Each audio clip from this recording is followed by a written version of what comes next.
Olá, na aula de hoje nós vamos falar sobre aspecto geral do paciente e comunicação não verbal, que se refere ao capítulo 10 do livro do Dal Galahundo na versão mais recente. Então, nessa aula, de uma maneira geral, a gente vai aprender quais são os aspectos importantes em relação à aparência, expressão facial, comunicação das emoções, enfim, que não pela entrevista, que não pelo conteúdo. Então, na última aula, nós aprendemos sobre os itens da entrevista, ou seja, quais perguntas, qual a sequência lógica de um roteiro de entrevista eu deveria seguir, enfim. E aí, na aula de hoje, a gente vai falar da observação, que é parte da avaliação. Então, vamos entender que as duas coisas elas acontecem ao mesmo tempo, ou seja, no mesmo momento em que eu faço a entrevista, que eu conduzo perguntas, ouço respostas, anoto os principais elementos trazidos pelo paciente, eu também observo todas as informações não verbais que ele traz. A primeira impressão que o indivíduo produz no entrevistador, o produto de muitos fatores, como a aparência global do paciente, seu tom de voz, sua face e olhar, suas roupas e postura. Então, nós faremos uma impressão da pessoa que chega. Que impressão vai ser essa? Baseada em quê? E essa análise, essa avaliação, ela é muito rápida. O que nós queremos na aula de hoje é trazer essa observação para o nível racional, que a gente possa, de uma maneira mais objetiva, prestar mais atenção em alguns dados que podem ser complementares à avaliação, para além do conteúdo do que o indivíduo traz. Então, por exemplo, a gente vai falar lá na frente dessa mesma aula sobre aspectos da postura, da expressão facial, da expressão corporal, conforme alguns transtornos mentais. Ok, de qualquer maneira, você vai dizer, poxa, Aline, é assim para todo mundo? Todo mundo com este quadro, com esta psicopatologia, vai agir da mesma maneira? Não necessariamente, né? Mas eu preciso juntar as informações. Então, a observação sozinha, ela não vai corroborar uma hipótese diagnóstica, bem como a entrevista sozinha também não. Porque a gente já viu a dissimulação, a simulação na nossa última aula. Então, a gente vai juntar essas informações. O aspecto global, expresso pelo corpo e pela postura corporal, pela indumentária, roupas, sapatos, pelos acessórios, colares, brincos, piercing, por detalhes como maquiagem, perfumes, odores, marcas corporais, tatuagens, queimaduras, porte e atitudes psicológicas específicas e globais. Então, vamos pensar em alguns exemplos dentro disso, tá? É claro que se eu conhecer o indivíduo antes, eu tenho um parâmetro, meio que antes e depois. Por exemplo, uma pessoa que habitualmente, vamos supor, né, uma mulher que habitualmente usa batom, usa brinco, tá com o cabelo mais ou menos arrumado, geralmente usa perfume, e aí eu a vejo, ela tá sem batom, ela tá sem perfume, tá com coque no cabelo, aí você pode me dizer, óbvio, Aline, ela acabou de ter um filho. Explica, né? Que mãe que não vestiu pijama, ainda mais nessa época da pandemia, o dia inteiro, né? Enfim, brincadeiras à parte, é claro que, poxa vida, Aline, então você tá me dizendo que se uma pessoa, um diazinho na vida, resolveu não se arrumar, resolveu levantar da cama e trabalhar com a primeira roupa que achou pela frente, não se maquiou e não colocou um brinco, então isso significa alguma coisa? É uma informação que a gente guarda e a gente analisa como um todo. Ou, pelo contrário, às vezes a pessoa não tem um asseio com o próprio corpo, ou seja, você se aproxima dela e tem um cheiro forte, o cabelo tá sujo, um pouco ceboso, com aquela aparência de que precisa ser lavado.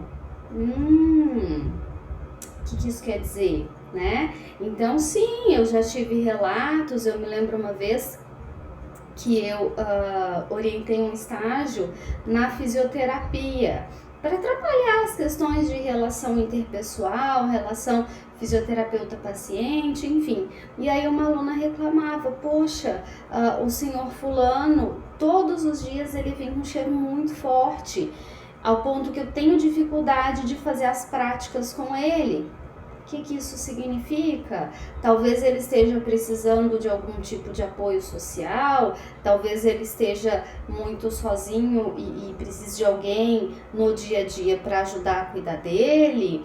Talvez ele possa sim estar num quadro depressivo e aí deixou a autoestima, o autocuidado de lado.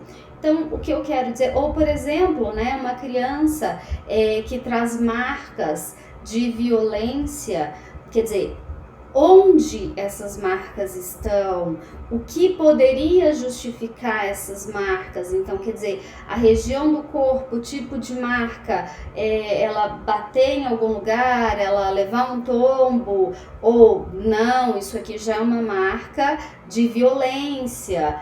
Então, quer dizer, a gente olha o todo e junta todas as informações que a gente tem. Então, o que tem que ficar claríssimo na aula de hoje é um aspecto da observação não vai me trazer um diagnóstico. Ele vai ser associado às demais informações que eu tenho.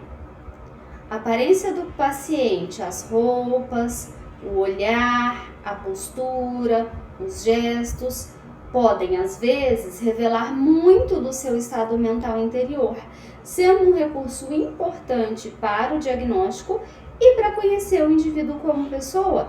Então, por exemplo, a gente falou a questão dos brincos, da maquiagem. Naturalmente tem pessoas que não se ligam muito nessa questão de vaidade, de uso de brincos, acessórios, cuidados, enfim. No dia a dia você costuma ver os hábitos dela em relação à aparência. E aí o parâmetro é a própria pessoa, né? Então, como ela costuma ser, como ela costuma agir. Aline, mas se eu tô numa situação de um hospital psiquiátrico, de um plantão psiquiátrico, uma situação em que eu não conheço esse paciente, eu tô tendo o primeiro contato com ele, e aí? Ok, você vai observar aquelas características naquele momento. Então a pessoa, ela tá vestida de acordo com a temperatura, tá muito frio, ela tá com pouca roupa, ou tá muito calor e ela tá com excesso de roupa. Então, por exemplo, adolescentes que se automutilam podem usar roupas maiores para esconder o local da automutilação. Uma pessoa com anorexia pode usar roupas mais largas para esconder a demonstração da magreza, embora a percepção que elas tenham de si mesmas é que elas estão com sobrepeso, mas as pessoas comentam, nossa, como você tá magra, você tá muito magra, você vai ficar doente desse jeito. Então elas podem usar roupas mais largas para tentar evitar esse tipo de comentário. Ou muitas vezes, ontem eu assisti uma reportagem falando que a violência doméstica aumentou muito na pandemia. Então, uma família que manda uma criança para a escola com uma roupa de frio e na verdade tá calor, mas por que essa criança tá usando essa roupa? Talvez ou tá calor e não vai com uma roupa de frio, talvez seja uma questão econômica, não tem dinheiro para comprar um moletom novo, do ano passado tá curto, não recebeu doação, enfim. Então, uma informação sozinha, ela não vai me dizer nada, mas ela vai se associar a outras informações que aí eu vou ter uma compreensão um pouco mais ampla do caso.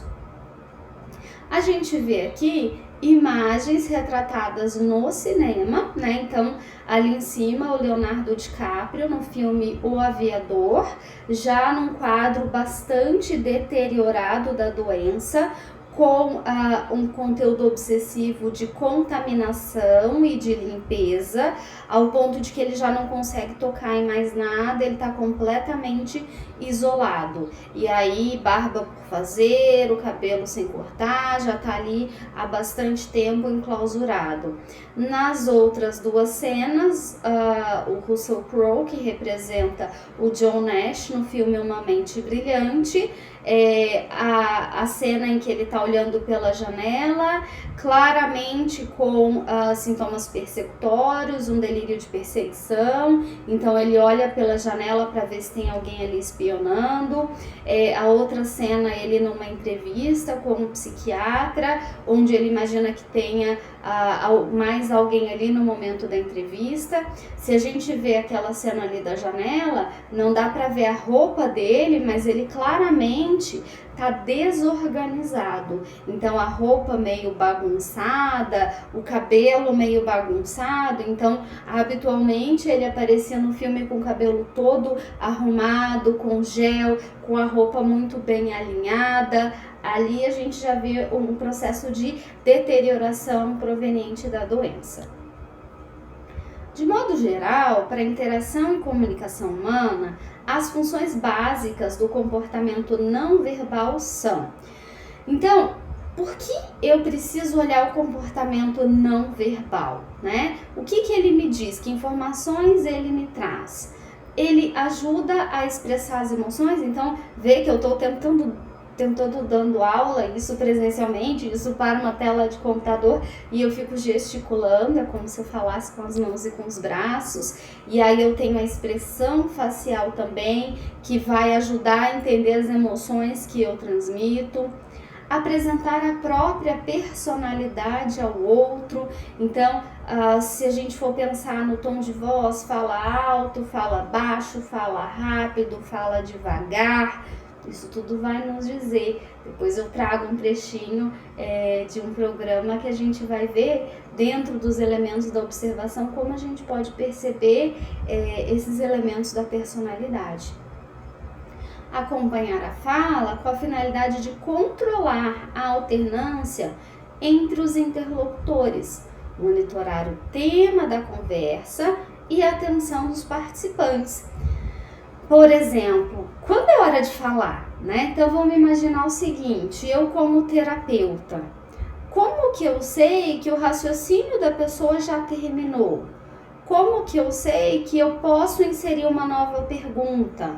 Ou se eu estou interagindo com um amigo, com um colega de trabalho, bom, agora é a hora que eu posso falar, agora é a hora que está na minha vez de falar. Então, essa questão não verbal, ela vai sinalizando isso, uma pausa, né? Então, a gente diz às vezes, a pessoa, ela fala tanto, ela fala tão rápido que eu acabo não conseguindo entrar na conversa. Então, às vezes, quando ela...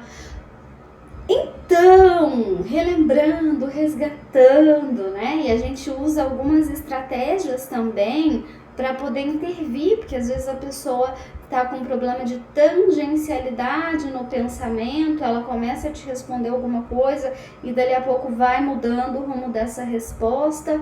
Aí eu sugiro, tá, só para ver se eu entendi direito, só um pouquinho, né? Então eu interrompo a pessoa de uma maneira gentil para retomar o ponto daquilo que eu estava conversando. Transmitir sinais relacionados às atitudes interpessoais, como afeto ou desafeto, dominação, submissão, confiança, desconfiança, ternura e hostilidade. Então, a gente tem, especialmente dentro do processo terapêutico, que a gente chama de parafrasear, ou seja, usar as palavras que a pessoa trouxe para mostrar a ela que eu entendo o que ela quer me dizer, que eu estou prestando atenção naquilo que ela me diz, como eu também espelho alguns comportamentos. Então é muito interessante, por exemplo, se eu faço algo assim, daqui a pouco outra pessoa está fazendo também. Se eu faço assim para pensar, daqui a pouco o outro tá fazendo também. Se eu cruzo os braços, daqui a pouco o outro cruza também. Agora que a gente está nessa questão muito online, tirando as aulas, né? Porque habitualmente vocês deixam os vídeos desligados, mas se a gente for pensar, por exemplo, numa situação de psicoterapia online, é possível que eu me veja, é possível que eu olhe e veja como está a minha expressão facial, como está a minha expressão emocional por meio de gestos não verbais. Né? Mas quando era presencial eu não tenho muito acesso a isso, então isso eu ensino para os meus alunos, para os meus estagiários, porque não dá, por exemplo, a pessoa me conta alguma coisa muito impactante, quer dizer, como que eu vou mostrar surpresa, nojo? De repente a pessoa tá me contando de uma cena e eu faço uma expressão de nojo. Peraí, como é que a pessoa vai se sentir, né? Então, quando a gente fala do comportamento não verbal, basicamente na aula de hoje eu tô falando da questão da observação do comportamento do paciente. No entanto, a gente também tem que entender as questões do terapeuta. Então, por exemplo, o paciente vem e não se sente acolhido, não se sente validado, né? Eu posso fazer cara de paisagem para o paciente? É complicado, né? Tá me contando uma coisa tão dolorosa, tão sofrida, e eu tô lá. Quer dizer, quanto que a pessoa vai se sentir acolhida? Então, a minha expressão facial, ela vai refletir o meu acolhimento enquanto a pessoa me conta algo doloroso para ela. Mas também não pode ser falso, do tipo, agora eu vou fazer uma cara de intelectual. Não, agora é cara de dúvida, sofrimento, raiva, não tem isso, né? Então, só abrindo esse parênteses que essa questão não verbal serve para o terapeuta, serve para o entrevistador. Ontem mesmo, assistindo a uma série que eu gosto muito, a filha mais velha recebe a namorada pela primeira vez em casa. E a mãe toda ansiosa para fazer os pratos que a filha gosta, para trabalhar um pronome indefinido, porque a filha vive corrigindo a mãe. E aí a namorada chega e a menina corre pro quarto. E depois a mãe vai conversar com ela e ela diz, eu vi a cara que você fez quando, eu esqueci o nome da menina, né? Quando a fulana chegou. Ou seja, a mãe não disse nada. Efetivamente ela estava se esforçando para fazer daquele momento um momento agradável para a filha. E aí foi a expressão não verbal que a denuncia para esta filha. Então, para a gente ver como que esse comportamento não verbal, ele é importantíssimo nas relações.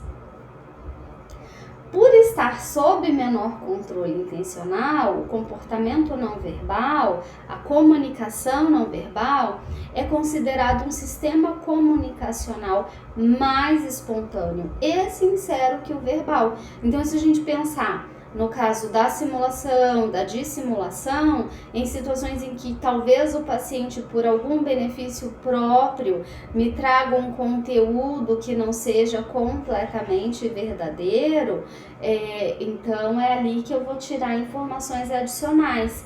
E se a gente for ver, a gente encontra muito disso na internet. Então, por exemplo, a Suzane von Richthofen, que estava envolvida no assassinato dos pais. Aí veio o depoimento dela chorando, sofrendo, contando como ela está sofrendo a situação. E aí a gente vê especialistas analisando a expressão facial dela.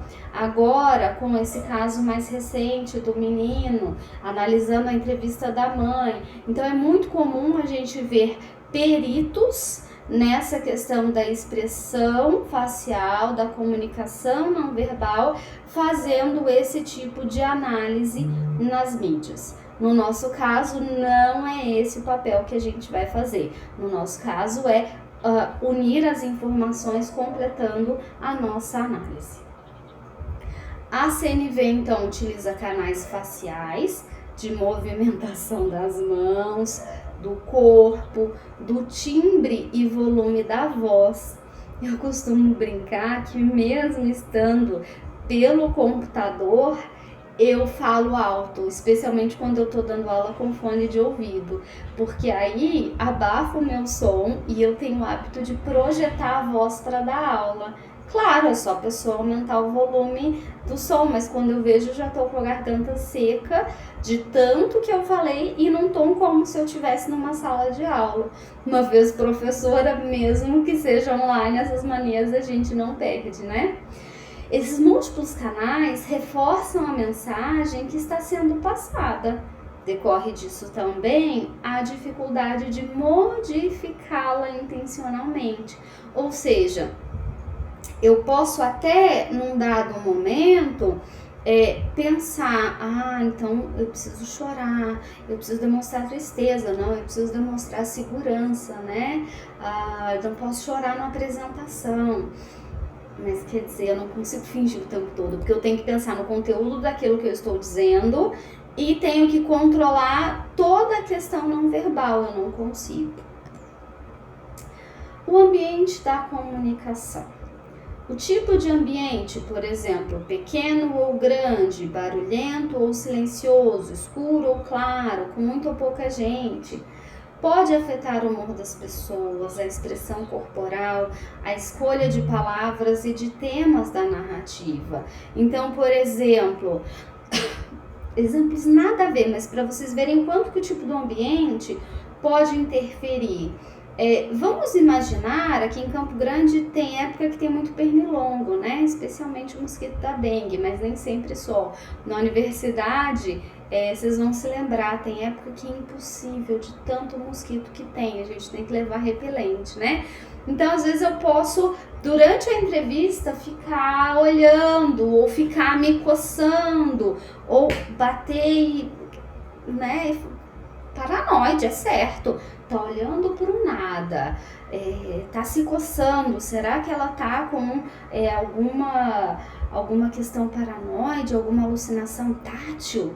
Não, é só pernilongo mesmo, tem alergia, né? É besta, mas pra gente ver que a gente não pode tirar uma conclusão muito precipitada. Ou, por exemplo, às vezes a pessoa tem algum problema auditivo, eu conheço pessoas que falam, desse ouvido eu não ouço muito bem, fala desse lado aqui. Ou, por exemplo, se a gente vai pensar no papel do psicólogo que trabalha no hospital, não tem privacidade, tem outras pessoas do lado, tem enfermeiro e técnico de enfermagem fazendo procedimentos, aplicando medicação, você não tem privacidade, né? Imagina agora, pelo que a gente vê na TV, aquelas salas lotadas de pessoas com Covid e morre um, desestabiliza o outro, quer dizer, tudo isso influencia, né? Então, o Dalgala Honda, ele vai sugerir que nós façamos anotações em relação àquele ambiente. Então, por exemplo, enquanto eu gravo essa aula, tem um barulho de aspirador de pó lá fora que está me incomodando.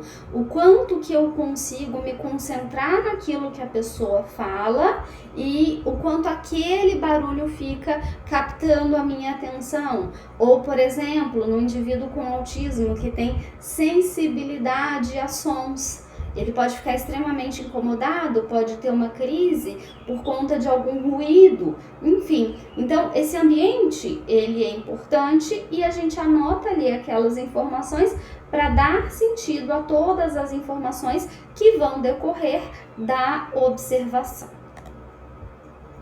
Aparência física. É um sinal verbal não muito influente. Aqui inclui o corpo das pessoas, a forma física, altura, peso, cabelo, cor, tonalidade da pele, tipo de pele com ou sem alterações dermatológicas, beleza e feiura física. Então, meus estagiários já estão até acostumados, né? Eu pergunto assim, como é fulano? Ué, Aline, mas você é supervisora, qual é a diferença de você saber da aparência da pessoa? Toda. Por quê? Às vezes é uma pessoa extremamente tímida, tem alguma coisa a ver com a aparência? Tem alguma coisa a ver com algum tipo de bullying que ela porventura possa sofrer ou ter sofrido? Tem algo a ver com a imagem corporal? Essa pessoa apresenta uma distorção da própria imagem corporal? Então, em adolescentes, isso é muito típico. Por exemplo, eu tô gorda, eu preciso emagrecer, a minha barriga tá pelancuda. E às vezes é um biotipo aparentemente dentro da normalidade. Então, claramente, há uma distorção importante da imagem corporal.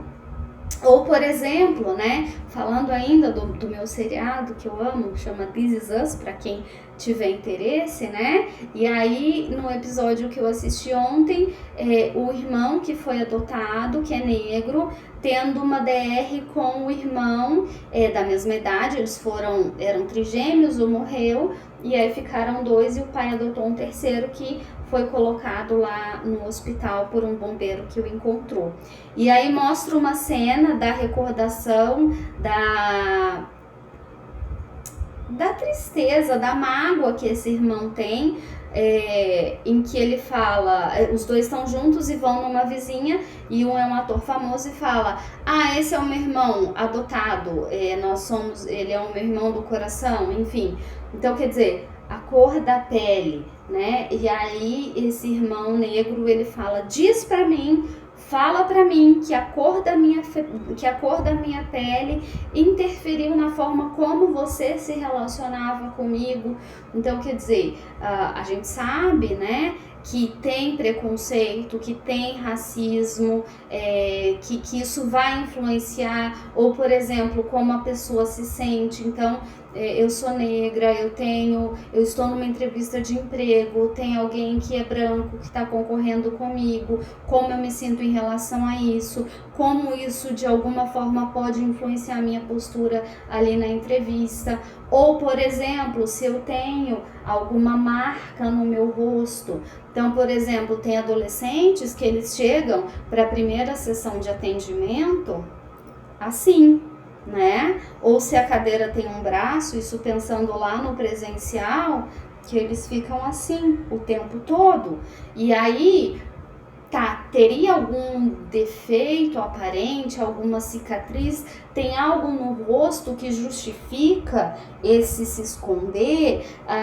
Tem um transtorno mental, que é o transtorno dismórfico corporal, que a pessoa gasta horas tentando esconder um defeito que é muito visível para ela, mas que outras pessoas de forma alguma consideram aquilo um dado relevante, digamos assim. Então, todas essas informações, elas vão corroborar para avaliar uma possível distorção ou não do indivíduo. Eu estou falando do ponto de vista da terapia cognitiva, o que a gente chama de distorção cognitiva, né?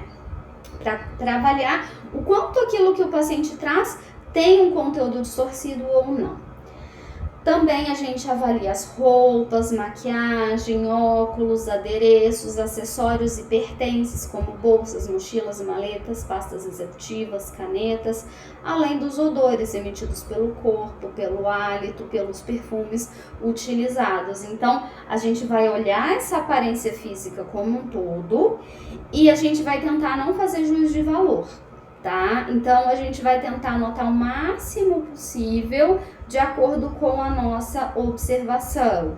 Cabelo com caspa aparente, aparenta estar oleoso, aparenta estar sujo, aparenta não estar lavado há algum tempo, o corpo exibe um odor forte de que talvez não tenha tomado banho há algum tempo. Então, assim, qual que é a minha observação? Cheiro do corpo, cheiro da axila, a roupa está suja, o chinelo está rasgado, né? E a gente, de novo, né? Agora eu me lembrei de um episódio que aconteceu comigo. Há um tempo atrás, eu saí, né? Fui numa pizzaria, já na pandemia, mas muito tempo depois, e resolvi colocar uma sandália que eu não colocava há muitos anos. E aí eu pensei, puxa vida, né? Então ou usa ou doa. Aí resolvi usar até para definir se era para doar, porque ficou anos e anos sem ser usada e também não doava. E aí ela literalmente foi se esfarelando ao longo do caminho. E eu fiquei morrendo de vergonha. Eu falei, gente, que mico. Quase não sai, quando sai vai com uma sandália que tá literalmente se desfazendo, né? Então alguém poderia pensar, olha lá, não tem nem calçado, tá usando um calçado tão velho, coitadinha, pobrezinha. Não, aprendi a lição. Agora quando eu for usar um calçado que eu não uso há muito tempo, eu dou umas voltas dentro de casa antes de sair. Fica a dica, viu, gente? Para que isso não aconteça. Mas quer dizer, alguém tá com uma sandália que pegou lá e pôs um prego, tá numa situação de vulnerabilidade social, talvez tá sem condições financeiras de comprar um calçado novo, uma criança que vai com o tênis rasgado, que vai com o tênis furado, será que ela precisa, a família precisa de algum tipo de suporte? Talvez tenha vergonha de pedir ajuda, enfim. Então veja, a gente não vai fazer uma avaliação precipitada, mas são indícios que são relevantes com certeza. Proxêmica. Por proxêmica, compreende-se a utilização e a percepção do espaço que as pessoas estabelecem entre si. Por exemplo, dentro de uma conversação, primeiro eu vou falar fora Covid, depois eu vou falar de acordo com o Covid, tá? A gente tem mais ou menos, claro, um distanciamento social, assim, tipo, é uma pessoa que eu não conheço, ou é um colega de trabalho. Geralmente a gente vai ter o distanciamento ali, como na imagem do meio, aquelas 3 pessoas conversando, tem esse espaço entre si, que está bem delimitado, um não invade o campo do outro. Na primeira imagem, um homem e uma mulher, aparentemente no local de trabalho, mas com uma expressão facial, com uma expressão corporal e com uma proxêmica, um espaço um pouco mais próximo. Então isso me faz pensar que podem ser colegas de trabalho, mas que provavelmente têm uma relação um pouco mais próxima entre ambos. Já na última imagem, eles estão muito próximos. Eu posso pensar que é uma relação afetiva, seja de amizade, em que talvez um esteja dando um suporte emocional ao outro, ou de um relacionamento romântico. Mas claramente, ao olhar a terceira imagem, eu tenho o pensamento de que se tratam de pessoas muito próximas. Veja, se eu falar, por exemplo, do transtorno de personalidade histriônica, a pessoa com esse transtorno de personalidade, ela pode se achar muito mais próxima da pessoa do que de fato ela é e causar estranheza, porque daí na proxêmica ela vai se aproximar mais do limite do confortável numa relação social. Sabe quando às vezes a pessoa se aproxima demais e você até dá um passo atrás, tipo, opa, passou do limite, né? Ou aquelas pessoas que têm o hábito de conversar pegando, né? Então, tipo, que isso, né? Te dei essa intimidade? Enfim, então, a proxêmica, ela nos ajuda. E aí tem um vídeo que vocês vão ver na sequência, né? Que o médico, ele tá sentado na cadeira dele, é um médico psiquiatra que trabalha num pronto atendimento, e a paciente estava sentada junto com o cônjuge do outro lado da mesa. Então ela se levanta, fica andando na lateral da mesa de um lado para o outro. Quando ela vai para mais próxima do médico, ele já chama o segurança. Então, muito provavelmente, esse médico de alguma forma se sentiu ameaçado ou intimidado pela paciente. Então, se eu pensar em termos de proxêmica, ela estreitou essa distância mais do que deveria para o contexto, ok? E agora na Covid, né, aquela coisa tipo, ei, tá muito perto e o distanciamento, né? Então, quando é num local público, que você tá de máscara, que você tá tentando ali se proteger, e claro, proteger outras pessoas também, ainda mais a proxêmica nesses momentos vai fazer mais sentido. Gestos relacionados à fala, chamados gestos ilustradores, servem para acentuar ou enfatizar uma palavra. Por exemplo, quando alguém diz muito grande, abre os braços e faz um sinal de ampliação com as mãos. Eu usava muito isso na clínica com crianças pequenas, por exemplo, para mensurar o afeto, a alegria, a raiva. Você sentiu uma raiva pequenininha, uma raiva mais ou menos, uma raiva grande, uma raiva enorme. Aí abria os braços. Então, como uma medida de intensidade, a criança entendia muito bem. Ou essa moça, tipo, sei lá, não sei, né? Então, quando a gente faz assim, significa não sei, né? Ou tipo, ai, tô torcendo por você, tomara que... Ou tipo, isso, vai lá, né? Torcedor de futebol, né? O time quase faz um gol e... enfim, eu tô na dúvida, né? Então, os gestos relacionados à fala, eles complementam a fala, eles vão dar uma ênfase naquela informação que eu tô trazendo no meu conteúdo verbal. Gestos independentes da fala podem substituir palavras ou resumir símbolos, como gestos de tchau ou adeus, de cumprimento, de aprovação, né? Então, por exemplo, em tempos de reunião online, que tem um monte de gente com a câmera aberta, mas com o áudio desligado, para que todo mundo não abra o áudio e vire uma bagunça de todo mundo falando ao mesmo tempo. Ah, todo mundo concorda? Né? Então, esse sinal é sim, eu concordo, ou não concordo. Então, é quando o próprio gesto ele já simboliza, não vou fazer porque vai ficar feio, né? Mas o dedo do meio, o dedo anelar, significa, olha, vai para aquele lugar, né? O gesto da arminha, que ficou tão famoso nas últimas eleições, ou que pode simbolizar também, às vezes você tá numa situação muito chata, esse tipo, né? Ai meu Deus, como eu queria sair daqui, né? E também, então, vai depender do contexto, né? Então, esse gesto independente, por exemplo, isso aqui pode ter um significado, né? Se eu estiver cozinhando e fizer isso, né? Tipo, delicioso, como pode ter um significado semelhante ao significado do dedo médio. Hoje a gente faz muito assim, coraçãozinho, né? Então é tipo, fiquei muito feliz, gosto muito de você, obrigado, enfim. Então esses gestos, eles podem indicar, ou por exemplo, né? Alguma coisa mais agressiva, de intimidação, enfim. Às vezes um gesto vale mais do que 1000 palavras, já ouviram, né? Ou seja, não tem fala, não tem conteúdo verbal, mas tem um gesto que simboliza e significa muita coisa.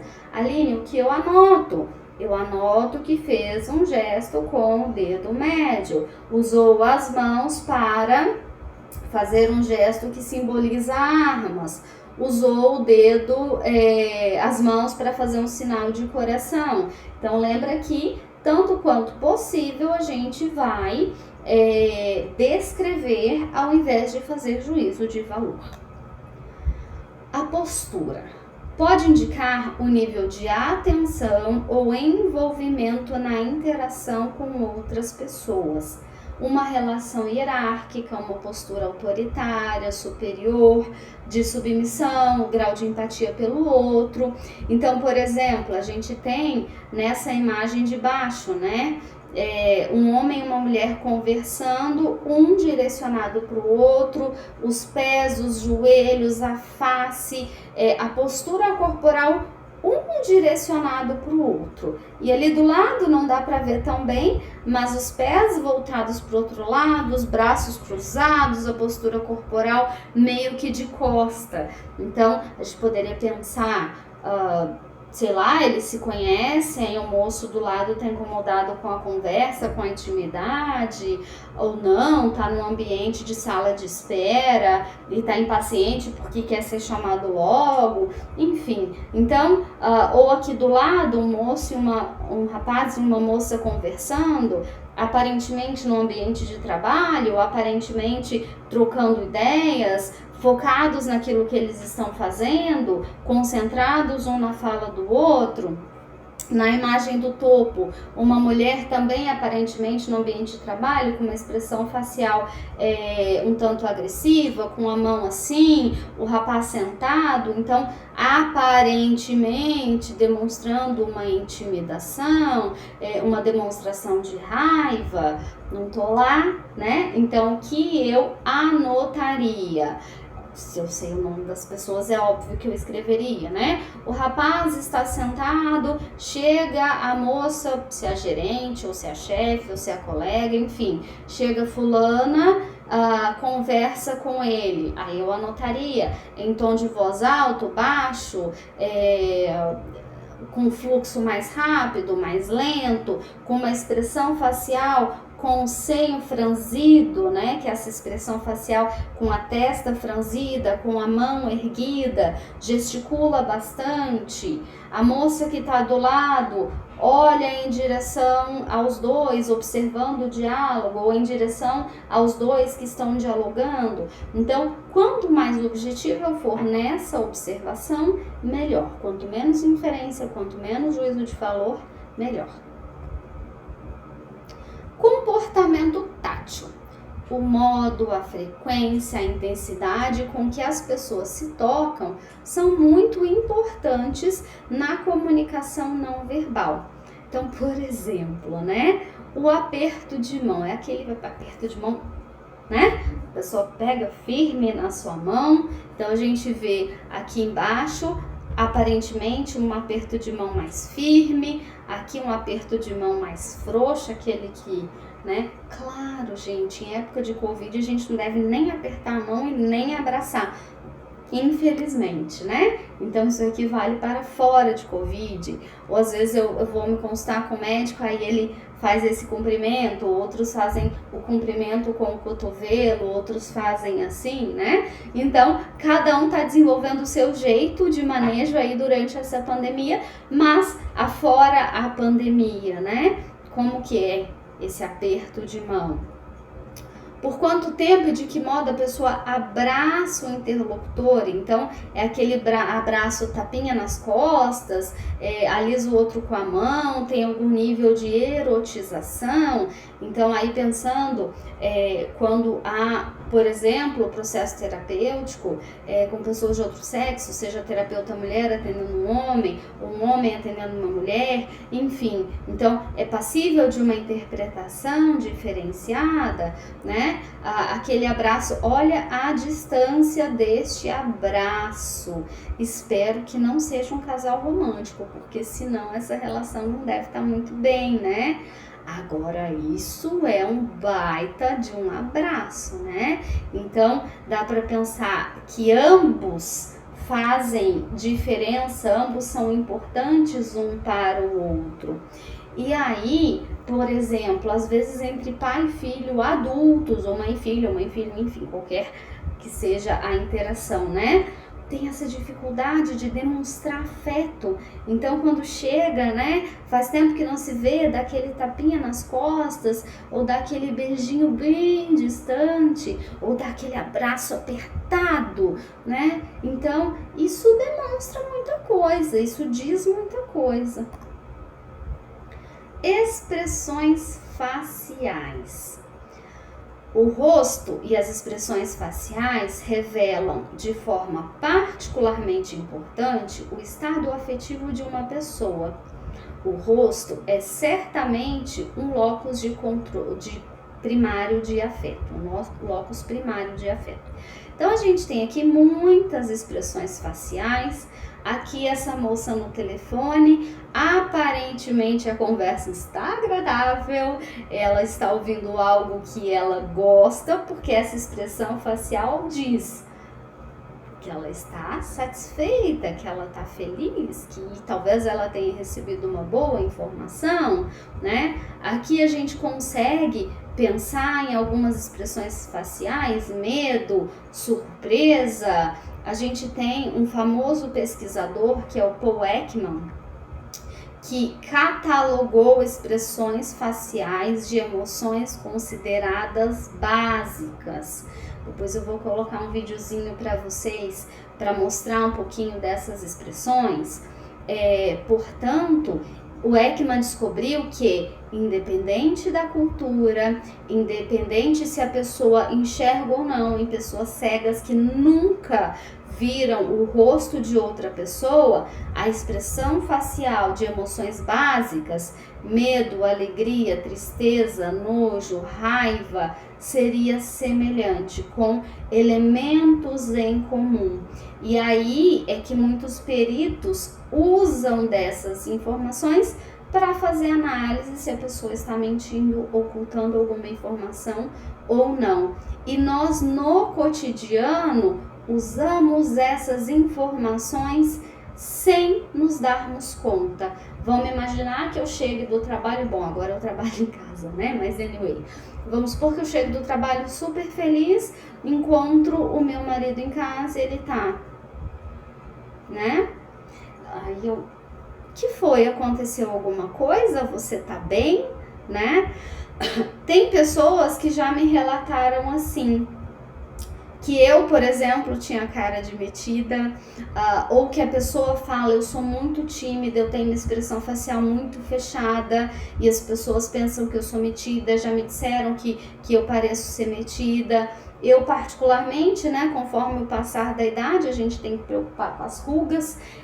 Eu já me dei conta, por exemplo, às vezes acordar à noite e me dar conta que eu tô com a expressão de preocupação, e aí eu, né, tipo, desfaz, olha a ruga, né? Então, quer dizer, eu não tô interagindo com absolutamente ninguém, e talvez pelo dia a dia ter esse hábito, né? E tá pensando em problemas ou resolvendo problemas, enfim, e aí quando eu vejo eu já tô assim. E às vezes a pessoa olha e fala, eita, que ela não tá boa hoje. Será, gente, né? Então, já acostumei. Então, assim, a gente decodifica isso, e essa decodificação vai influenciar a nossa resposta, a nossa expressão em relação ao outro. Comportamento ocular. Olha a Suzane aí, né? São os movimentos de corpo, cabeça e olhos que indicam em uma direção e por quanto tempo uma pessoa olha para outra ou para objetos do ambiente. Por exemplo, quando a gente fala, liguem as câmeras, por favor, né? Qual que é a diferença de você dar aula para uma tela fechada ou para alguém que está interagindo? Porque quando você está numa conversação ou quando você está numa aula que você conta uma piadinha, a pessoa dá uma risadinha, tipo, tá prestando atenção no que eu tô dizendo? Ou tipo, é claro que agora talvez você esteja olhando o WhatsApp, ou lendo, ou assistindo um seriado e o professor, coitado, achando que você super tá prestando atenção. Acontece também, né? Mas enfim, ou quando a pessoa te olha nos olhos, então, pensando na aula presencial, né? Às vezes o aluno, ele podia estar só lá sorrindo, tipo, meu Deus, eu não entendo nada que essa professora fala, mas o fato dele manter um contato visual, tipo, nossa, a pessoa tá prestando atenção em mim, né? Ou como irrita, pelo menos eu fico irritada, né? Se eu tô, por exemplo, conversando com meu marido e ele tá mexendo no celular, eu paro de falar. Daí ele para de mexer, eu continuo a falar, né? Tipo, poxa, mas falta de respeito, eu tô aqui conversando com você, contando uma coisa pra você, e você tá mexendo no celular, né? Ou tipo, né? Essa virada de olho aqui dessa moça. Ou a outra tá chorando, então às vezes você vê o olho da pessoa marejar, uma pessoa que tem inibição emocional, que ela guarda muito as emoções para si mesma, e aí você viu que começou uma lagriminha, pronto, fechou o ciclo, acabou, não chora, né? Não deixa essa emoção aparecer. Então os olhos dizem muito, e ainda mais hoje, né, que a gente está de máscara o tempo todo. A gente fala sorrir com os olhos, são os nossos olhos que têm que demonstrar as nossas emoções. Ainda mais recentemente, o comportamento ocular, ele tem uma importância muito grande, né? Então aqui eu tirei essa foto, todas as fotos são tiradas do Google Imagens, tá? Então ali coloca, a minha mãe era, aí tem ali musculatura envolvida, orbicular do olho, palpebral e levantador do lábio superior, emoção de desprezo ou desgosto. Então quer dizer, a fala, o conteúdo sendo eu não tenho acesso a esse conteúdo, mas provavelmente algo de eu sinto saudade, ou eu me arrependo, ou eu não gostaria de ter feito isso, enfim, e uma expressão facial totalmente contrária. Então, provavelmente deve ser algum perito na área que fez essa análise da expressão de desprezo ou de desgosto. Paralinguagem são as qualidades vocais e as vocalizações, latências de resposta, silêncios, pausas que o indivíduo produz ou deixa de produzir na interação humana ao se comunicar verbalmente. Ou seja, primeiro, vocês podem comparar perfis dos professores, né? Então, por exemplo, eu sou alguém que fala muito, fala rápido, num tom de voz mais intenso, trazendo um perfil mais ansioso, enquanto um traço ansioso. Ao passo que eu vou mostrar depois um vídeo de um rapaz que era do Masterchef, tipo, então, eu ainda tô pensando, esse é meu jeito mesmo, eu sou assim no dia a dia. E aí a Paola fala, a impressão que eu tenho é que você está cozinhando para um grande evento que vai acontecer na semana que vem. Tipo, tá todo mundo fogaça, vamos, gente! E a pessoa plena, né? Então a paralinguagem é isso, silêncio. E aí eu fico pensando que eu nunca posso ir para a psicanálise, que é a clássica, porque eu morreria infartada, né? Aquele silêncio longo, eu ia falar desesperadamente, porque, né, cada um com o seu estilo, mas é de cada um. Ou na depressão, então assim, uma pessoa com depressão grave, a latência da fala, né? O tempo entre terminar a pergunta e iniciar a resposta é mais longo. Na mania é mais curto. Tem o excesso de fala muito rápida. No quadro demencial eu posso ter um tempo, uma latência maior. A paralinguagem é, sobretudo, a maneira como se diz algo e não o que foi dito, o conteúdo verbal. São as variações sonoras, as mudanças na altura da voz, a sua intensidade, assim como os silêncios produzidos, as pausas entre as palavras e o modo de articulá-las.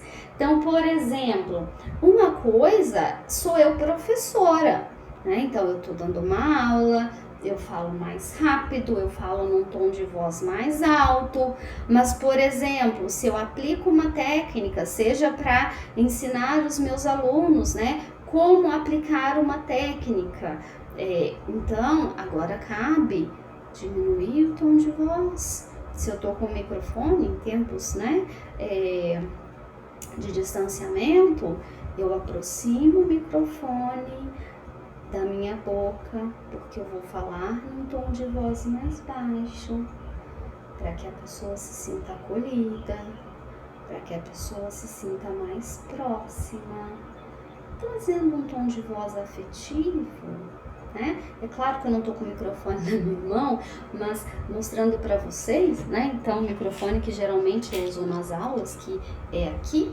está o microfone, então eu aproximo o microfone da minha boca e eu falo por ele, né? Não tá ligado, tá, gente? Eu tô com áudio do computador. Mas, enfim, então eu preciso ajustar. Se é uma pessoa que tem um déficit auditivo, naturalmente eu falo mais alto, né? Enfim, a paralinguagem inclui a prosódia, ou seja, o canto, a entonação, inflexões da linguagem falada. A prosódia é constituída pelos aspectos sonoros da fala, que incluem a intensidade dos sons, forte ou fraco, sua frequência, agudos ou graves, e a duração de cada um deles. A paralinguagem abarca também sons intrusos na fala, como ahá, xi, né? Risos, bocejos, arrotos, gemidos, que podem acentuar a comunicação verbal ou se contradizer ao que é falado. Então, por exemplo, se eu tô estágio 7h15 da manhã, eu sei, eu sofro, os meus estagiários também, coitados, né? Eles estão lá relatando o caso, eu tô... Né? Então, quer dizer, eu tô com sono às 7h15 da manhã, né? Mas tem 9 estagiários pela manhã à frente, então bora lá, né? Depois do almoço. Então, tem a ver com o horário do dia, tem a ver com o conteúdo, com o tema, com o ritmo biológico. Então, por exemplo, o adolescente, né? Vamos supor, eu atendo um adolescente e aí naquele dia especialmente ele parece muito sonolento, ele boceja o tempo todo. Como é que foi sua noite? Que hora que você foi dormir? Que hora que você acordou? Daí já me dá algum indício de rotina. Ou, por exemplo, o meu dia ontem foi muito cansativo, eu tinha um treino de natação, eu treinei 3 horas seguidas, depois ainda cheguei em casa e tive que estudar para a prova. Então, por exemplo, ele pode ter dormido mais ou menos no mesmo horário, acordado mais ou menos no mesmo horário, mas estar sonolento por um excesso de atividades no dia anterior, por exemplo, né? Então, todos esses elementos da linguagem vão somar nesse aspecto da avaliação. Conjunto global de sinais que ocorrem de forma simultânea, mas que podem ser subdivididos em aspectos parciais, como, por exemplo, as contrações da testa, da sobrancelha, né? Sei lá, reza a lenda que quem aplica Botox não tem mais isso. Eu não quero fazer isso comigo, né? Porque eu acho que mesmo com as ruguinhas, isso é fundamental na comunicação. Então, a direção e o modo do olhar, os movimentos dos lábios e da boca, o movimento da cabeça. Então, por exemplo, alguém tá falando e eu tô fazendo isso, então é como se eu estivesse assentindo com a cabeça, né? Ou alguém tá falando e eu tô sorrindo, é tipo, isso que você tá me dizendo é agradável, ou eu concordo com isso que você diz, ou isso que você diz faz sentido, ou alguém tá falando e eu tipo... Então, claramente demonstrando desaprovação, né? Ou... Então, outro sinal de desaprovação, a pessoa está falando, o outro está constantemente olhando para fora, ou olhando numa direção fixa. Então, se a gente pensar, por exemplo, num quadro de esquizofrenia, será que está com alguma alucinação visual nesse momento, né? Mas eu lembro de uma supervisora de estágio uma vez, que ela comentou que estava atendendo um paciente com esquizofrenia e ele olhava fixamente para a parede e ela pensou, é certo que está tendo uma alucinação? Mas ela perguntou, falou, o que você está vendo aí? Ele disse, uma parede, né? Então, às vezes, uma parede é só uma parede. Mas, poxa, se eu estou falando com a pessoa, se eu estou perguntando para ela, se eu estou conversando com ela, por que sistematicamente ela olha em direção a outro lugar? Então, a comunicação não verbal teria o componente da expressão facial, que é bastante rico em detalhes. O gestual, os gestos tanto que estão de acordo com o conteúdo da fala, como aqueles que trazem um conteúdo implícito em si. A questão dos gestos com a cabeça, com o tronco, com membros, mãos e dedos. Altura e expressão sonora da voz. Todo esse conjunto de informações vão ser extremamente relevantes no que tange à observação. Aqui a gente já entra na parte que o Dal Galarrondo vai dar exemplos de aspectos da observação em quadros de transtornos mentais, tá?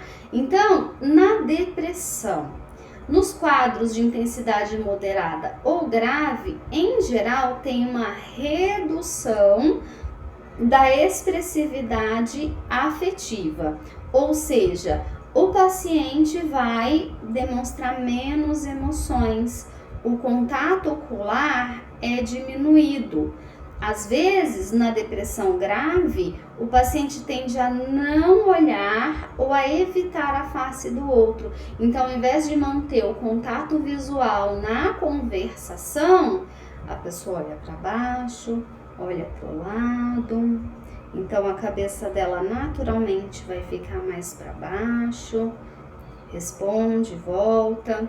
Claro que na timidez isso também acontece, então precisamos avaliar essas questões.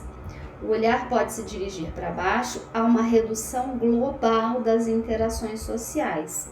A face como um todo revela emoções tristes, melancólicas ou simplesmente apáticas. Então você pode ver uma expressão de tristeza ou de apatia na depressão. Nos quadros depressivos, então essa é uma imagem que o Dal Galarrondo traz nessa última edição dele, a boca pode se curvar para baixo, o ângulo da cabeça se dobra para o chão, o indivíduo não sorri ou sorri muito pouco, um riso frágil, forçado. Pode haver uma diminuição global dos gestos e movimentos da cabeça. Então fico eu aqui, tipo, né, papagaio de pirata lá se mexendo, e a pessoa com depressão ela vai ficar assim, o tom de voz mais baixo, mais monótono, pouca expressividade. Às vezes eu preciso pedir para repetir porque eu não entendo, falo tão baixo. Você pode repetir, por favor? Então, né, o tom de voz da depressão é mais lento, mais monótono.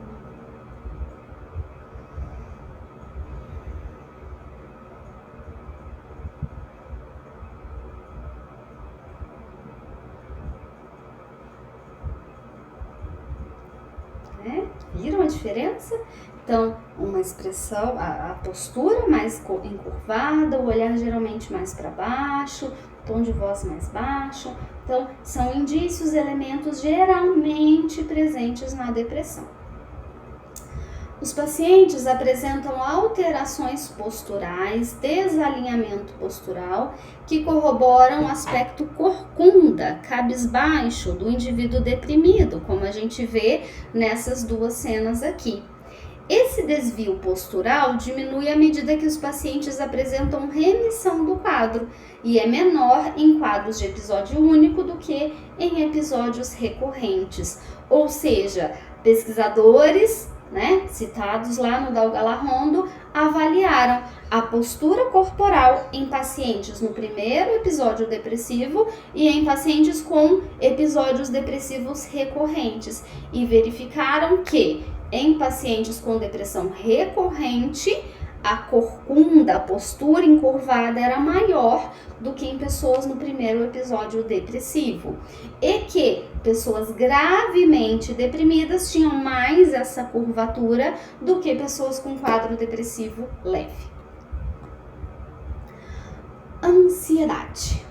Nos quadros ansiosos, há muitas vezes uma expressão facial tensa, preocupada ou amedrontada. Veja que a ansiedade é um braço do medo, né? A tensão muscular costuma comprometer todo o corpo, por isso que muitas vezes se indica massagem relaxante. Resolve? Não, mas alivia os sintomas decorrentes da ansiedade. Pode ser intensa nos músculos cervicais do pescoço e na musculatura da face, né? Lembra que eu falei que às vezes eu acordo e vejo que eu tô assim? Preocupação. Ou seja, meu Deus, quando eu acordar eu tenho 10.500 coisas para fazer, né? Então, é muito comum alguém me ver assim, no meu dia a dia, envolta com os meus pensamentos de coisas a fazer. Sim, eu tenho que diminuir o quanto de coisas eu faço. E a tensão muscular é bem interessante. Às vezes você vê pessoas que estão na autoescola, né? Seguram o volante assim, toda a tensão, né? Então, a gente vê essa tensão nos músculos da face, tensão muscular. Quadros de ansiedade aguda ou crises de pânico, a gente tem uma descarga do sistema nervoso autônomo e depois um rebote parasimpático. Durante essa descarga simpática, há aquela reação clássica de lutar ou fugir, que é a reação de alarme do organismo. E quando que isso acontece? Situações agudas de ameaça intensa, um medo arrebatador, com manifestações físicas como vasoconstrição cutânea e consequente palidez da face, e midríase, dilatação das pupilas, podendo haver ereção dos pesos, aumento do ritmo dos batimentos cardíacos. Na mão e no pé pode ter suor frio, como tremores. A respiração pode ser difícil e incômoda, às vezes, sensação de sufocamento. A voz pode ficar tensa, hesitante, projetando-se às vezes com dificuldade, o que pode tornar a sua compreensão difícil. Então, num quadro agudo de ansiedade, pensando num ataque de pânico, pensando numa apresentação para uma pessoa com ansiedade social, a respiração pode ficar difícil, a fala um pouco trêmula. A gente vê muitas vezes em alunos que têm, talvez não um transtorno de ansiedade social, mas uma certa vergonha, a gente percebe essa, talvez uma gagueira, talvez uma hesitação. Se tem uma folha de papel na mão, a mão está um pouco trêmula. Se pega uma garrafa de água para beber, a mão está um tanto trêmula. Então, esses sinais da ansiedade a gente pode observar claramente.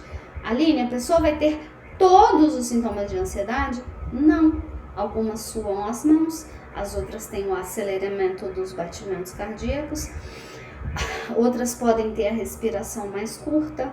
Então, eu tenho que avaliar os sinais de ansiedade naquele indivíduo. Esquizofrenia, né? Então, é um outro transtorno que o Dalgalarrondo vai trazer para a gente observar.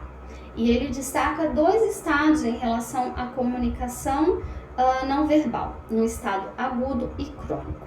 Estado agudo, eu estou com uma crise agora, apresentando delírios, alucinações, tá? Então, a comunicação não verbal vai depender dos sintomas. Por exemplo, se eu tô com delírio paranoide, lembra aquela cena do John Nash, que ele espia pela janela? Então, se eu tô com delírio paranoide, o meu comportamento, a minha expressão facial estará de acordo com a ideia de perseguição.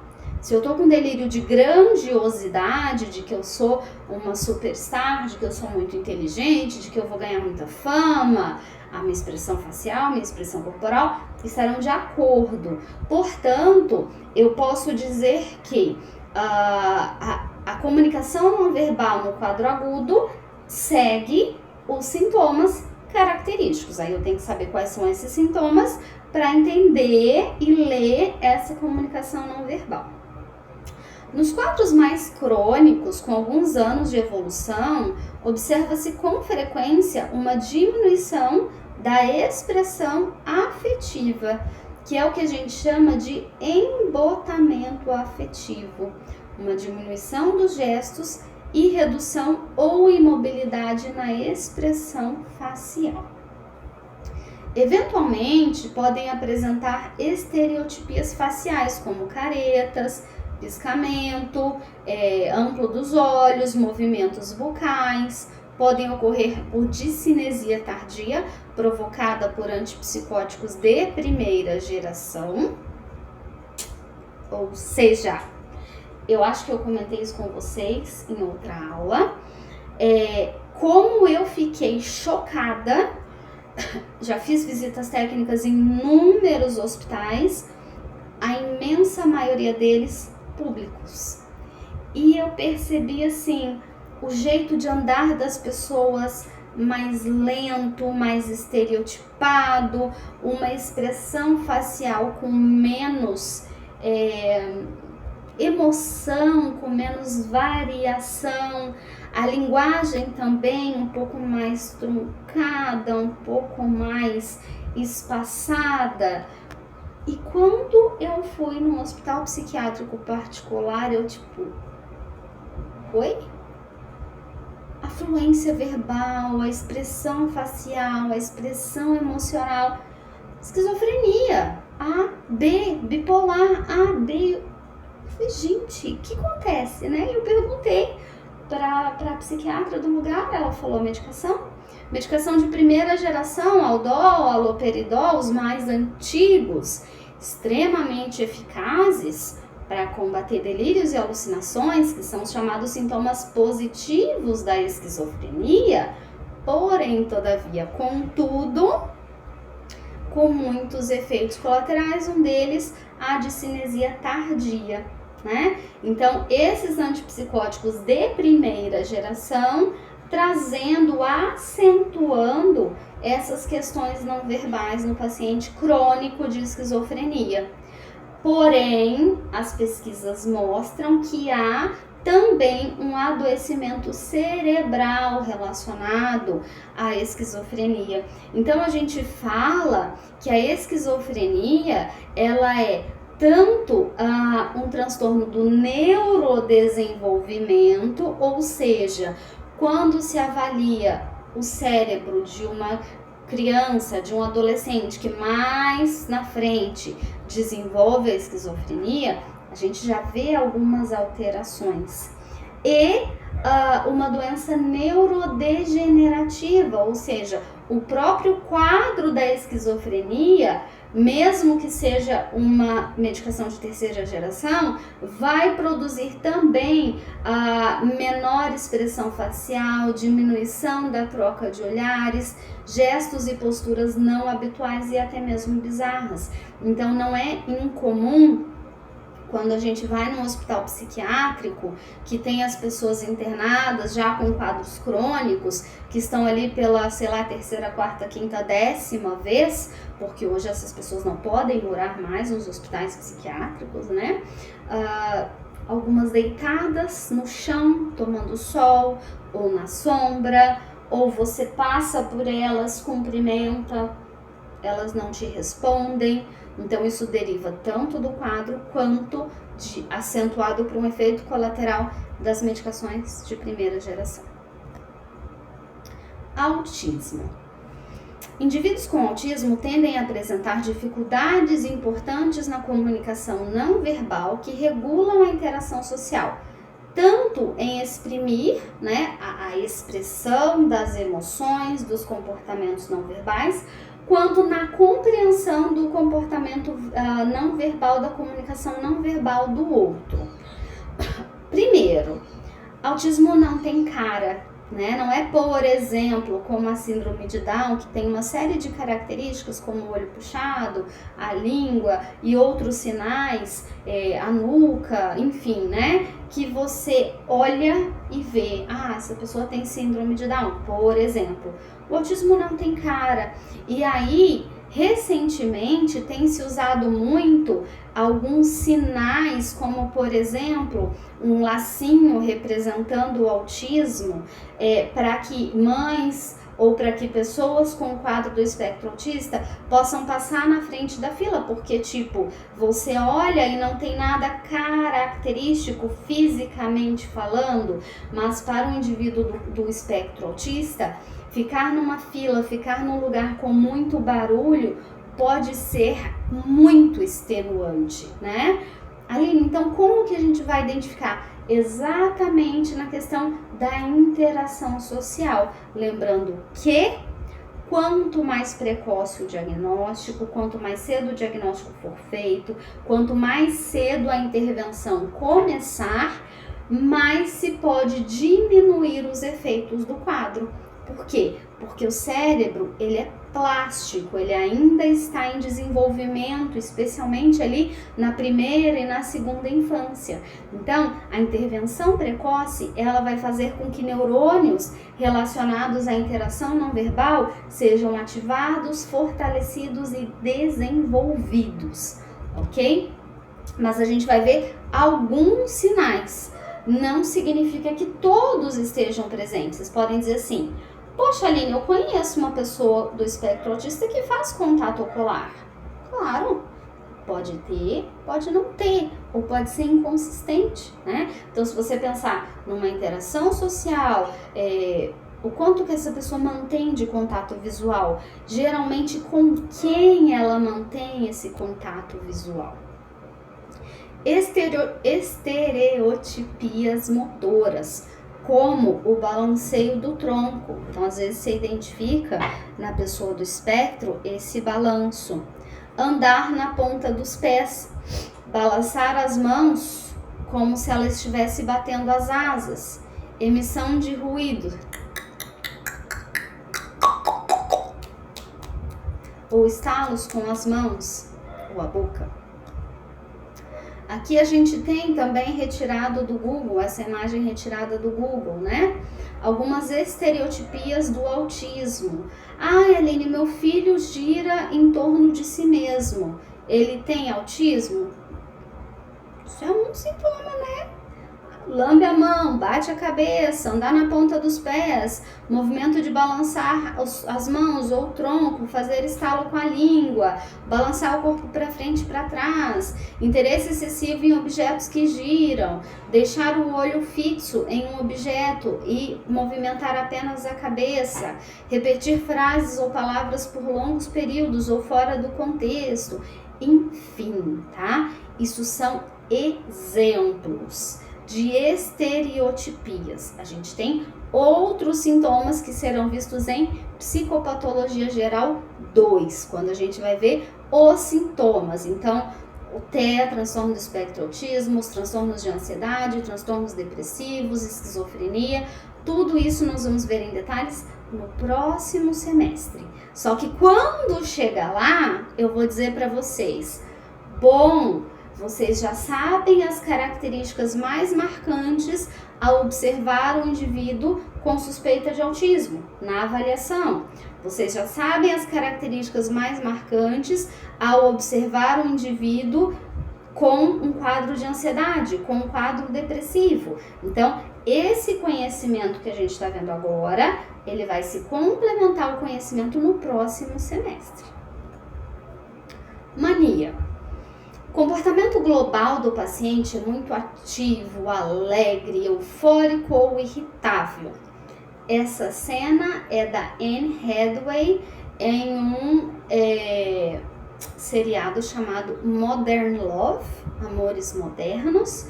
É o terceiro episódio da primeira temporada em que ela mostra um quadro bipolar. Então aqui ela tá na fase da mania, na fase sedutora, ela acabou de conhecer este homem e ela se envolve com ele.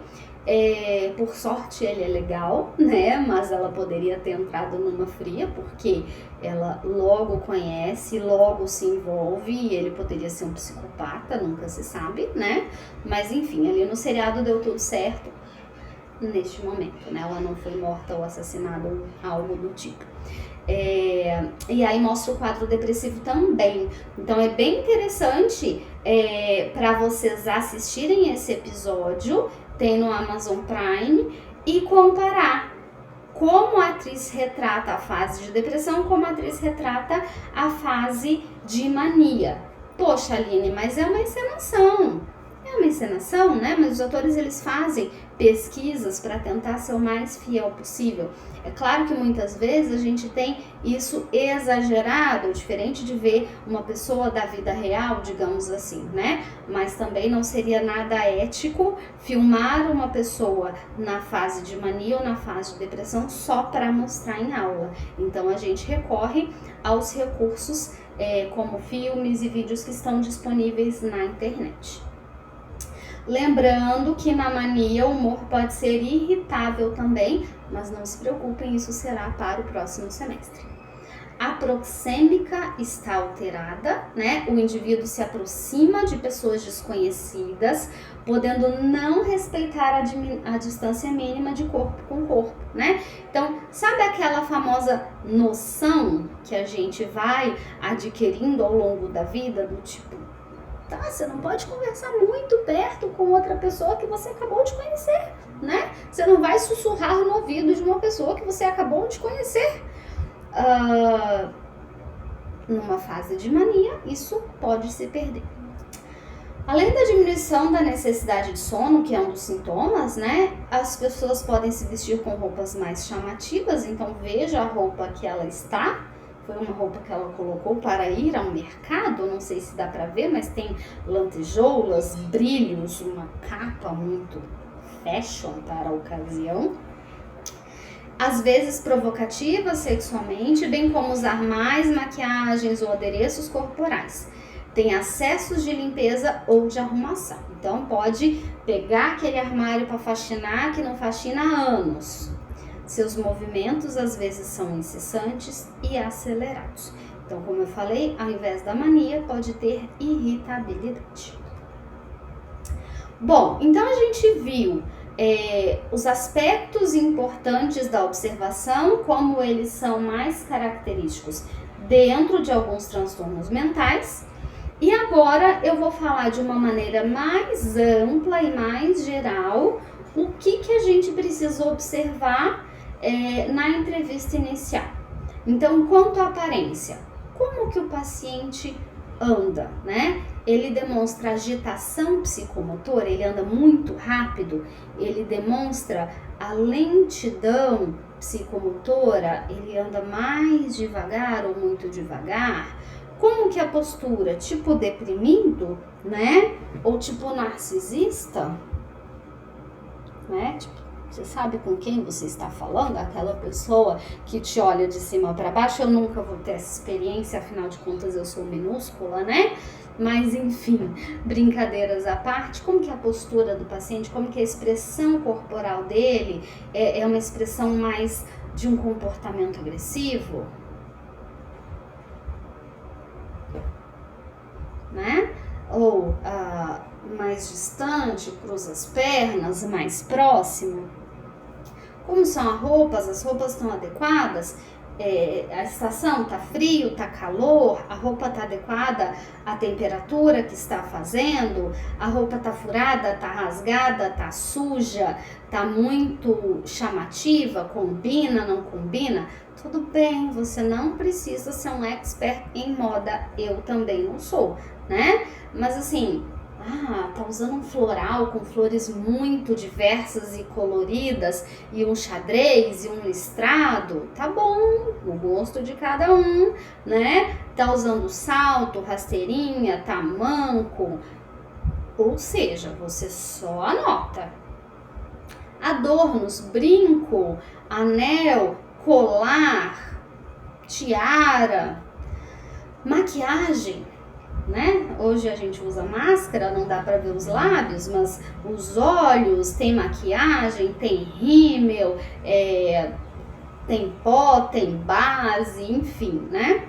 Higiene pessoal, parece que a pessoa toma um banho, parece que ela tá limpa, alguma parte do corpo, do rosto dela tá suja, ela exibe algum cheiro ruim. Os cabelos estão alinhados ou em desalinho, né? Então, por exemplo, o meu tá mais ou menos arrumadinho, né? Tá alinhado, é o estilo dele. Mas às vezes a pessoa tá Então, gente, eu vim dar aula pra vocês, vocês tipo, oi, né? É um penteado novo. Enfim, eu sei que às vezes é difícil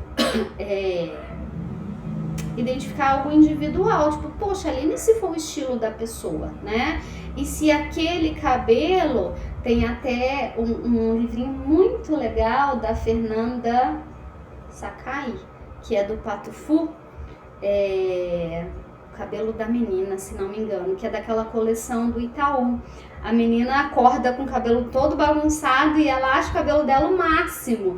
E a mãe fala, filha, você vai com o cabelo desse jeito? Vou, mãe! Aí diz que no intervalo todo mundo fica olhando pra ela, tipo, esse cabelo tá esquisito, esse cabelo tá estranho. Aí a professora, pra dar uma amenizada na situação, tipo, o livro dá a entender que meio que rola um bullying, mas muito discreto, não fica claro. Aí a professora resolve fazer o dia do cabelo maluco, né? Na escola do meu filho adotaram isso, nem sempre eu me lembro. E ele tem o cabelo curto, não dá muito pra fazer muita coisa, mas enfim, né?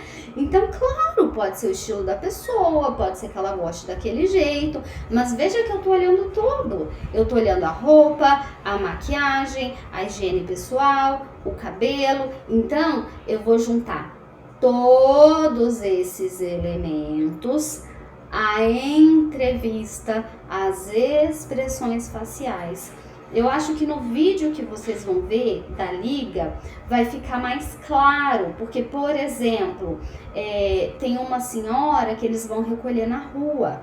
Você vai ver a roupa, a aparência. Tem uma outra senhora que é levada pelo marido. Então, a tarefa de vocês vai ser assistir esses vídeos e tomar notas em relação à aparência, para fazer esse treino de que elementos, de que aspectos eu vou observar baseado ali naquele momento. E como é um programa que foi gravado numa emergência psiquiátrica, é exatamente um caso de crise que vai para a consulta. Então, perfeito para a gente poder fazer essa avaliação.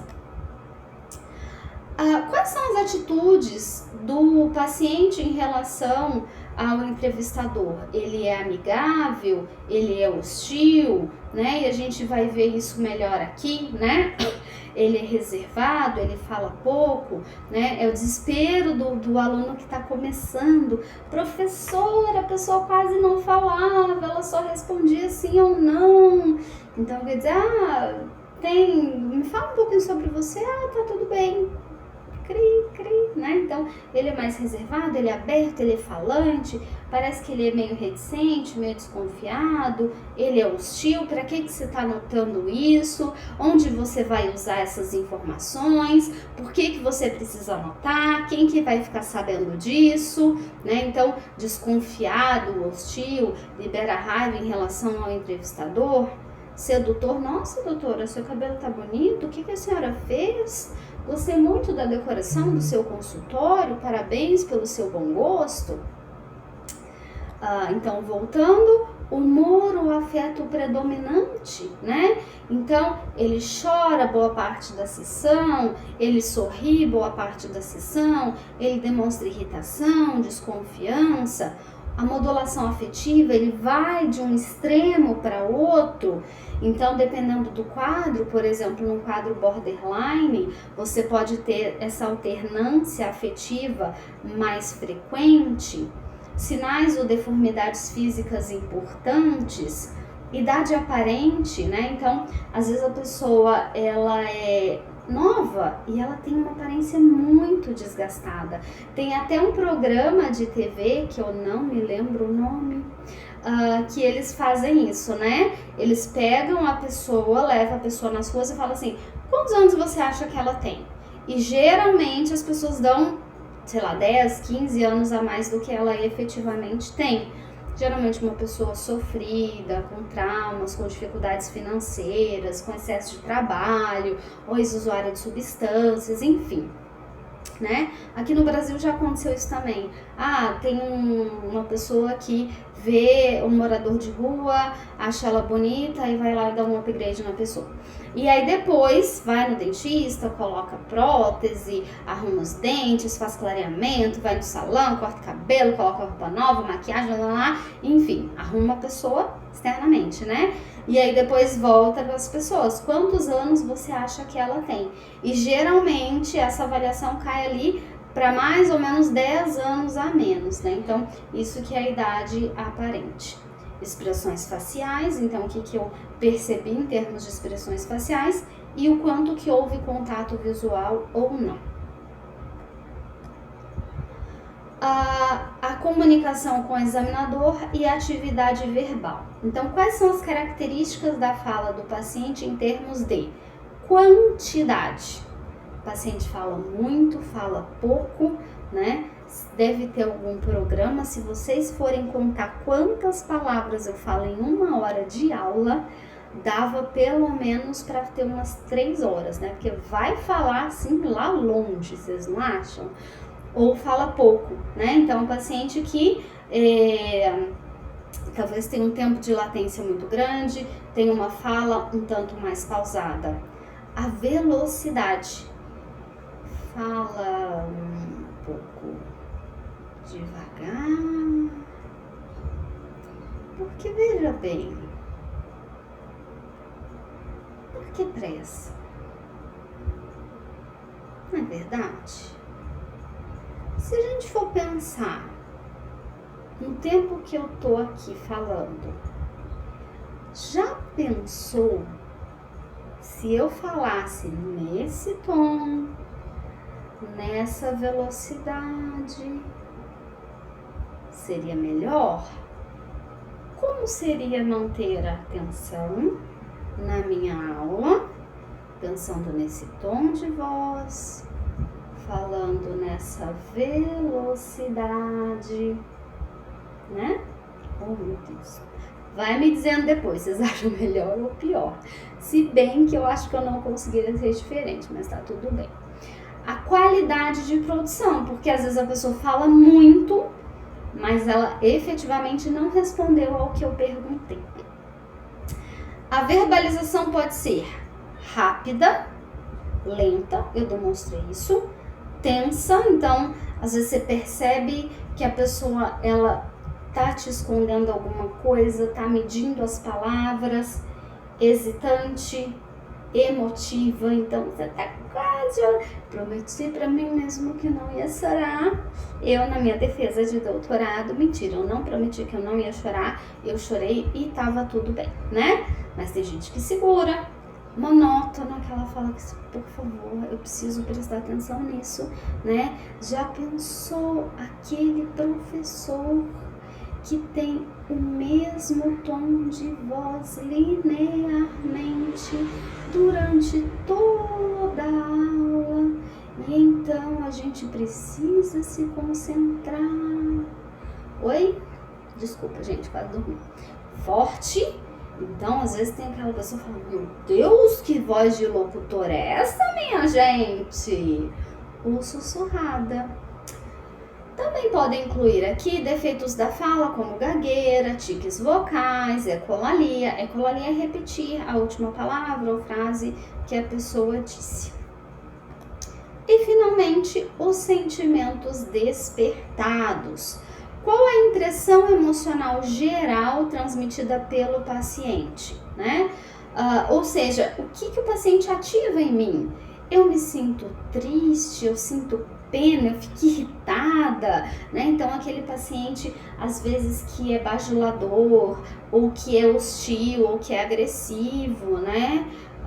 Por exemplo, vamos pensar talvez um paciente narcisista, pode dizer, meu Deus, é esse consultório que você tem? Você deve ganhar muito pouco, ou você deve ser muito ruim para ter um consultório tão simples como esse, tipo, você enxerga, né?